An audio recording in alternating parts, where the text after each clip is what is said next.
Yo, what's up? I'm Julian, aka Julius Jetson. I run Ghetto Records. I'm based out of Washington, D.C. What's up, y'all? My name is Dimitri, aka DJ Sanity, and I'm a G House producer out of New York City.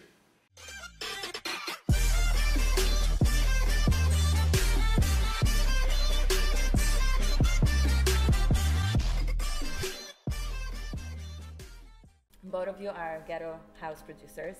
Ghetto House essentially is a combination of house music and hip hop, right? What made you, as a producer, what made you choose that kind of genre versus, you know, producing techno or deep house or electro house, something I'd say more popular? I mean, for me, I've always listened to hip hop since I was like, 8 years old. I would come back actually every day from school and watch, I would watch, what's it called, MTV2 and then BET, like I think it was 106 and Park. And then, what's it called, Big Tigger had a show before that, I forget what it was, but I would like religiously watch those music videos, and ever since like that, I've always been listening to hip hop. And it wasn't until like I found like house music in 2008 that I like began diving into it, and then like when I naturally began producing music, I was actually producing techno. Oh, and then yeah, before I released anything. And then it wasn't until I heard Shiba Son's like first EP on Cuff that was like, holy shit, Cuff, yeah. Like this is like what I want to do. I think it was Fuck That, like that track was like, that it was ingrained in my head, and I went into my bedroom and I was like, I'm not resting until I learn how to do this shit. So that's it for me. Word, yeah. No, like Cuff. You came from techno as well? No, I mean, I was going off his point. Cuff, like I'm in a Dance's label. That definitely was like, when I first heard Mobb Deep, the Shook Ones, the sample, I was like, ain't no such thing as halfway, boom, boom, boom. I was like, what is this? Like, and I was, of course, I'm from New York, so hip hop, you know, it's a birthplace, you know. So with dance music, well, I fell in love with dance music. My cousin showed me videos of her dancing in like Sound Factory and Limelight, Tunnel, like all where like techno tribal house was going on, like Danny Teneglia and Jonathan Peters. And just, I got into dance music because I love, like, you know, obviously the typical Plur ethos, like the unity of just everybody like having a good time and like dancing in unison. That was like, you know, different for me because New York, like hip hop clubs, like, you know, everybody's like kind of stunting with bottles and like kind of no one's not, people sometimes don't even dance, you know, it's more like just showing off or showing and lean back. Like, you know, pulling up their shoulders. So I love hip hop, but I love the energy of a dance music show. So when I kind of had like G House and Gangsta House, Ghetto House, whatever, I kind of like saw the term being tossed around in blogs because that's when really the community starts, when people start naming the genre, like Moombahton as a community because it's called Moombahton. So as much as people hate like genres or categories, that's important. Were you guys not feeling like you were taking risks by producing this kind of genre? I mean, you're taking a risk by going into music. What like is straight that? up. Because like, listen, you like, don't start for the money. Yeah, exactly. Like, if you say you became a techno producer, I have two really good friends in DC who are really good techno producers. They released on a ton of Berlin labels. Like, they're killing it by all sense.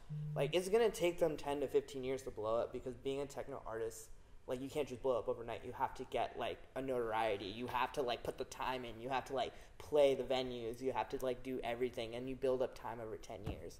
Like, if you go, you know, EDM, straight EDM, you have to be like amazingly good looking. Like, you have to, or young. Like, yeah, exactly. You guys are hot enough, right? I mean, like, but I'm saying, like, literally, you know, it's a crapshoot no matter what you do. So, like, if it's a crapshoot going in, yeah, you can be smart about it, but at least do it on your own terms. So the way you looked at it was, okay, no one else is really doing it. So yeah, why the fuck not? Like, I mean, yeah, I agree. Like, for instance, for my label, like, one of the reasons I started is because I looked around and it's like, yeah, I could like make tracks for all these other labels that like push the same sound. It was labelless. People got down to it. Like, I honestly started playing out my tracks, and like when I was at UMD, University of Maryland, I was like in college basements and people went off to it. And they didn't know what it was. They didn't know what it was. Yeah, they don't know what it was. But it was like, what is this remix? Yeah, exactly. People would come up and they'd be like, "Yo, what is that?" And I'd be like, "Oh, it's this track." And they'd be like, "Oh, it's f***ing crazy." What do you call this type of music? Exactly. And that's when you start putting their heads. Exactly. And it's like, you know, now there's like a bad connotation. And I know Mean Edge and Dance is like moved towards like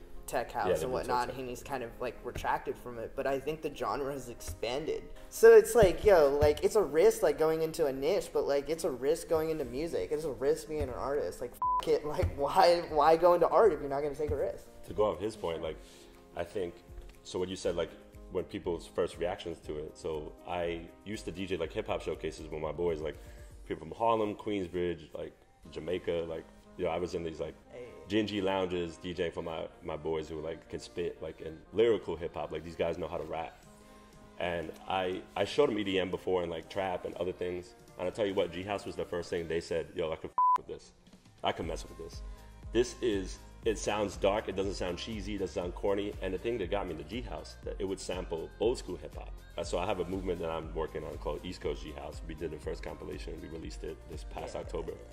And it literally is like the first time, and I'm not saying this just about myself, because like his label, I'm trying to curate something where there's a bunch of artists involved. And literally like hip hop bars over house beats, like these, but not just like put your hands up where the girl's at. It's actually these guys are coming correct with their lyrical also just to bounce energy off and flow. of what you were saying about like, you know, like how hip hop people can get into it. You know, house is like an African American thing. Like, you know, people forget it started in Chicago, Detroit, like in gay warehouses, like a bunch of for people like, who were turned away from exactly. the bougie clubs. And people think it's a white thing. And it's funny. So like it's cultural. Exactly. So like when you look at it and you look at the greats, like you look at like Jeff Mills, Blake Blackster, like you look at Kenny Larkin, like. Yo, all those dudes are like mad, you know, they're mad black, and it's like, yo, you're coming back, and you're just like, all right, I'm drawing from this heritage, and I'm drawing from this thing of African Americanness, and I'm putting it into like one track. Mm-hmm. Holy shit, that's awesome. But yeah, going off what you said before about your label, Ghetto Records, you're pretty fresh, pretty new label owner, right? Literally, and Sanity is trying to build some sort of like artist collective and also turn it into a label eventually. What advice would you give him, you know? Honestly, find a crew, like literally find someone who like is going to be, like for me, I have an A&R who's in Turkey right now. Okay. I've never met him, but that dude will put on for me, like, that's dope. Like, I talk to this dude more than I talk to my mom. It's crazy. And he be hitting me up at like 4 a.m. I be hitting him up at 4 a.m. He be answering. But find yourself someone who will do your work better than you do your work. Being on the business side of things and being also like an artist, if you have those capabilities, are essential to each other. Like, is this how you can only grow in the industry right now? Yeah, sure. Absolutely. Before I wanted to become a DJ, my lifelong goal was becoming like a music executive, pretty much like an A&R, or like I looked at Diddy, I looked at Rick Rubin, I looked at these guys, and like these are guys are my idols. Mm-hmm. I was always focused on the business side, like, oh, my goal is to manage the next big artist, or find or scout and talent, like scout and develop talent for the next big artist. But it just so happened that my DJ career started when I first got my first internship at Atlantic Records. So my DJ career started like in conjunction with that. And you know, DJing, there's two sides to it. There's the curation aspect, and there's also pretty much like, you know, you're playing music what people like, trying to please a crowd, but you're also trying to push records or push music that people have never heard before. Yeah. And that's where you start. That's how the radio used to be. DJs used to be the ones to say, this record is hot, you gotta listen to this. And people are like, oh yeah, this is fire. So I think if you combine your business acumen with your music production skills, your DJ skills, you just, I think your chances of succeeding in the industry, you just increase tenfold. I love doing business, and like I started a promo company, and I worked for a club in DC called U Street Music Hall. You also said in the past that you didn't want to be perceived as a talent buyer. Yeah. So to expand on that, like, when I graduated college, I had a company. We were doing shows in College Park, and we were like it was like top 40, but like we were making good money. So I like went, you know, I had enough money to like live without a job for a year. And one of my best father figures, he's from Lebanon. He brought me in on a project that he and his friend wanted to start, and he wanted to do it at Flash. And I took on the operations roles just so I wouldn't be perceived as a talent buyer turned DJ. You know, in 2018, like, you have to do a lot more than just DJ and just, you know, make music. But don't you think that people in the industry are quick on labeling artists? Yeah, they definitely are. And so how do you escape that? By being as genuine as possible. Be authentic. Yeah. And it's true, like you said, about you don't want to be labeled as a talent buyer, or promoter turned DJ. But that's the key. Like, a lot of people, if you get really successful in one area, and once you're labeled as something, it's really hard for like the court of public opinion to and you're like, no, I want to do something else now. Like, and some people won't rock with you. They won't ride with you because I had a hard time at first because I come from DJing almost 10 years open format, and I still play open format. I don't, now what I do, my strategy is not to really push those events, but still make money from them. Yeah, then you make a lot of money from them. and also funnel that money back into what I really want to do with my brand of Sanity and my music. So, I mean, even in DC, like, you've never DJ'd in terms of like doing like top 40 EDM. Of course, like I think we before, all- Okay. It's an art. Honestly, it's an art form. I it think is. anyone who's able to do top 40 is one of the better DJs. The skills, DJ skills wise. I'm gonna use my friend Chris Cavino, aka Manila Killa Jose Garuda. Oh, he just left for the girl, but me and him were playing like top 40 clubs in like 2011, 2012, and he was playing top 40 since 2008. I think it made me a better DJ because one, you learn how to read a crowd. Two, you develop, you're like, okay, like you're ready for any situation. And you go into the venue, you look at the people around, and it's like, okay, I'm not doing that tonight, and you can recognize that. And there's so many DJs now. There's so many DJs, period. But like, there's so many that just walk in a room and think they can just play whatever they want. Even if they're headliners. Exactly, and they end up tanking. And I've seen it so many times where they just like don't read a room. Where the opener or the closer kills the party, and the headliner's like train wreck. Yeah, exactly. How many tracks did it take you to get to that level? Because I know you've produced a lot as well. Oh, man. I'm still working. My first, before I released my first track, I had 100 tracks I went through. Tracks? What about you? Let's see. 5. No, not at all. Like the thing is, I came up working with a lot of producers, songwriters. I was always like in an A&R type environment, so all my tracks were always a bunch of people in the room.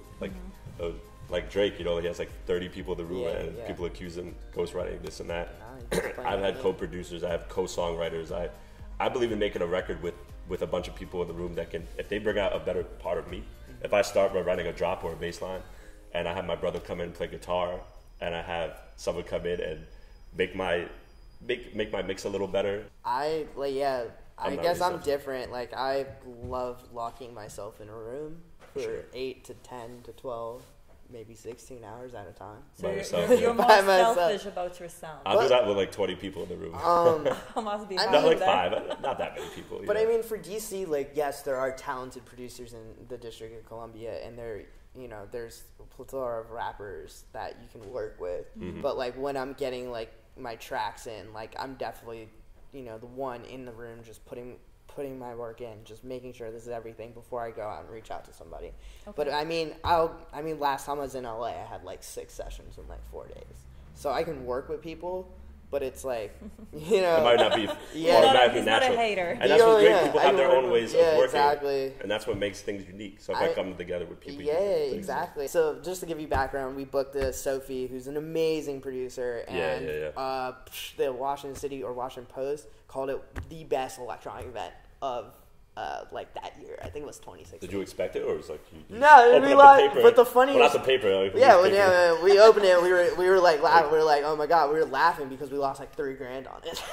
That's so great, it's like, and they use a picture in there with of a random party, right? Yeah, and it's like, and then you book a person like Matoma and you make $20,000, and you're just like, gosh. You never know when it's gonna.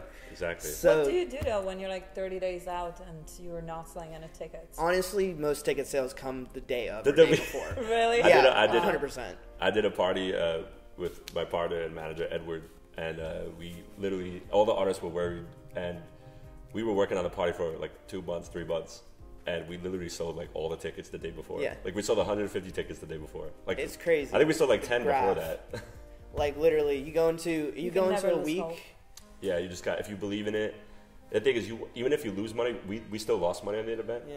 But the room everyone who was in the room is still filled capacity. Yeah. Mm-hmm. It wasn't like, packed with sardine packed, but it was packed. Yeah. And everybody there had an amazing time, and we provided something that was different.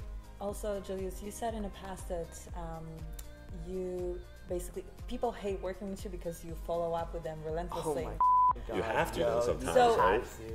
As the business, the part of the business. Do you guys have any other tips in terms of like, sort of getting stuff done, but not making ass out of Just yourself in a business. Just being genuine, because if you're following up, like when I follow up, it's because like either someone is like, you know, supposed to be owes me something, like either it's money or a contract or something.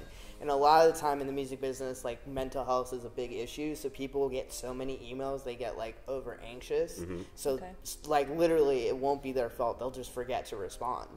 If you're up and coming. Yeah, exactly. It's not easy. Is there anything else you gotta do to get yourself just don't forward? be a dick about anything. Yeah. Humility. I mean, Yeah. people walk in like they're Kanye West to certain venues. And, And it's like, chill out. Yeah, like, chill out. But even in your follow-ups, just being like, hey, I really want to get this done by this week. Like, let me know if you can. put a smiley face here or there. Exactly. Thank you. Best. Hope you're well. Kisses, XOXO. Yeah. Yeah, like I say, you know, I saw if you're talking to like a blog, like, oh, I saw the article you wrote about. That was an amazing piece. Like, Yeah. you know, actually connect with them on some sort of level besides just what you Exactly. want.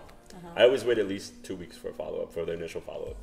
So after 2 weeks, then I follow up. Yeah. And I always try to never do it on a Sunday Oh, no. because yeah, people no. don't want to deal No. with stuff on a Sunday. Yeah. They want to relax. You know, Yeah. most people. When I first released East Coast G House, Destructo actually followed me and messaged me, Oh, that's sick. and he said, "Cool shit, my man. I'm listening to the comp now." Like, what? Hey. And because, you know, I was tagging East Coast G House, West Coast G House, because he put out West Coast EP, and then I was with just tagging West Coast G Trouble, House. Problem. Yeah, all that. So that's what I got inspiration Yo for East Coast. Gotti. So Everybody that's gets politics in the industry, you know, like they Yeah. don't just retweet something just because they like Sure. it. Yeah. They'll wait until you have like a certain following to do And it, then, like, reach out. then reach out to you. It's funny, there's some people who, like, I was texting, like, bigger people in the industry, I was texting, like, 2 years ago, who would, like, take 2 or 3 days to respond to me. And, like, the more releases I got and the more stuff I did, that 3 days went to 2 days, 1 day Yeah, that- went to, like, 2 hours. Nothing comes to you. Nothing comes to you. Yeah, it's very funny. It's very shallow, and I try never to do it. Like, there's a kid in Mozambique that makes G House, and see how he has like 17 followers on SoundCloud. When he WhatsApp me, I right back. No, yeah, I do Like, the same. I don't care yeah, how many followers I you don't have. care. Right now, you guys don't care. I'm gonna talk to you in 2 years' time, and we'll see what's. I don't know. I'll never. I don't think I'll ever be Or like maybe that. Yeah, 5. Give it 5. It's not in my. I don't know. It's not Yeah, in my it's- blood. I mean, I hated like hitting people up and never getting a response. So I'm like, I'm not gonna be that person. I don't think though it's really up to them. It's about the volume of the messages they're True. getting. I think it's not really like they. I think the take key is the don't initiative. open it, or like if you have a thing, if you have a platform that just shows you that you read it. So if Yeah. I'm not, excuse me, if I'm not ready to answer a message, I'm not going to click it. Yeah. I was like, would you love to be on East Coast G House Volume 2? I'd love to Yeah, have dog. I've got some tracks. I actually have a whole like 3 tracks with Ronzel from San Diego who did co-op. I'll send them to you. you. Yeah, I'm definitely like this one's gonna be focused obviously on rapper collaborations. So Oh. I actually have a roster of Yeah, rappers yeah, sending yeah. me stuff. There was this rapper from Long Island who he called himself a hip hop and G House artist. So he's actually a rapper. He That's- performs in G House as rapper. He's Dude, that's not sick. a DJ. That's sick. And he's sending me music and he's excited. And an excerpt said he's down. Also, and he's amazing. you know, Diplomat. Diplomat, Yeah. yeah. It's, He released on Ghetto Ghetto too, yeah. He got So he's with it. He's excited about doing it. a EP for us. His EP is sick. No, he's really good. He's Yeah. underrated. He's from New Jersey. I've actually still never met him, but That's East in Coast Nice- too. DC, New Jersey, New York. So I'm surprised. I got a Philly Nice- rapper on there too. I'm so. surprised Anise hasn't just like gotten into your circles because like everywhere I look, this man is like, he's like, yo, I got this dude in China. I'm like, yo, what? Yeah, like, It would be G-House interesting. Guru. It would interesting to see Sean Frank on here Okay. because he's doing things right now. He's got Closer, but like with the Chainsmokers, but like his new record is like very very good, and it almost has like some ghetto influences in it. I really All like right, it. everybody in the world, pretty much. This is a no BS challenge. You've got 24 hours to answer my emails. Okay. Thank you so much, Thank guys, you for so meeting. much. Thank you, Okay? Evelyn. Appreciate you. Pleasure. Thank you. All right.